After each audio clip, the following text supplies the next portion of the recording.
This is a production of the City of Barrie Network. Please take a moment at the end of this video to acknowledge the local businesses that support your community.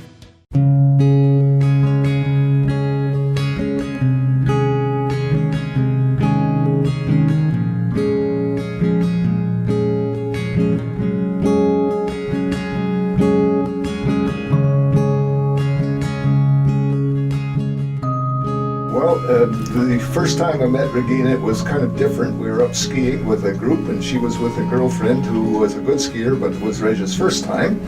And so the friend took off and went down the hill and left her up there. So I'd gone up and down the hill a few. In those days it was rope clothes. I'd gone up and down a few times, and I saw this gal sitting up there all the time without moving. So I went over to talk to her. She was afraid to go down. So I said, follow me, and we took her down, and we stayed, we had a coffee or something later on. My hero. See her again. So the following summer, we were at a little resort and met her again, and then took it up from there. Then we got married in 1959. 1959. We have 2 children and 1 grandchild. Finally a grandson. They're spread out. Our daughter lives out in Portland right now, in the west coast of the States, and our son lives in Aurora, and so we get together whenever we can, and that's it. She was diagnosed in 2015, and the reaction, of course, was one of shock and disbelief. Absolutely. So it took a little while to absorb it, and still is tough to absorb even after all these times, because as we all know, the condition gradually worsens, and so we have to deal with it. But that's now we're going up to 3 years now, I guess. Well, my most saddest thing is that I can't remember. It's not anything else, but I can't remember. We've attended many of the Alzheimer's associations, and they're great things, and the Minds in Motion is number 1. We never miss that one. That's a fantastic program.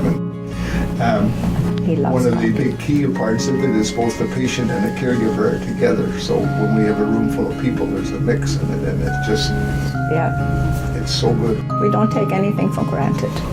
We really don't.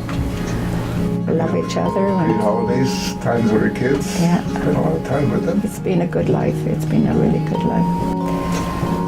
You have to accept what comes, And so I tried. I can't remember Casey. Again, the memory is your most challenging. The memory.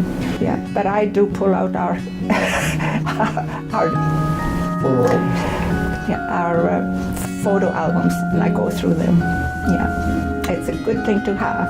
Don't throw away your magazine. No, we're doing okay. Hanging in there, kid.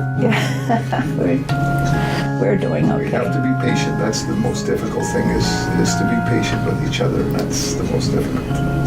But we manage. After 58 or 9 years, I guess we can do it. Yes, in summary, we would recommend it, and do recommend the Alzheimer's Society to anyone we talk to. I think the biggest single thing that we've learned from ourselves and Alzheimer is that not to hide it. If you can say one thing, is don't be ashamed of it.